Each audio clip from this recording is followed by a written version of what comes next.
fino a qualche anno fa, quando uscivano queste notizie, sai, tu dici, vabbè, un'Unione vera, chissà quali sono i nomi che veramente sta trattando il Napoli, perché poi è sempre stato un po' così, no? Che uscivano dei nomi, poi a un certo punto Napoli in realtà poi comprava tutt'altro, quindi però col fatto Assolutamente. che pronti via, il Napoli prende De Bruyne che comunque sta avendo il risultato che noi speravamo e che credevamo avesse, cioè comunque Napoli sta diventando un palcoscenico molto internazionale anche per giocatori che prima forse non ci avrebbero mai cacato, che dopo l'arrivo di De Bruyne si è parlato anche di un po' di Grealish, lo stesso Darwin Senza Núñez, senso, tra l'altro, Grealish senza senso. Sancho tra Sanchez cioè, è un altro capito? nome che... Quindi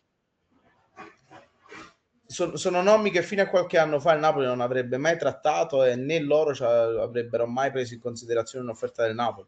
Ma non sarebbero minimamente mai usciti nomi del genere. Infatti l'effetto De Bruyne è stato anche un pochino questo. Speriamo che riusciamo a cavalcare l'onda, ma tra l'altro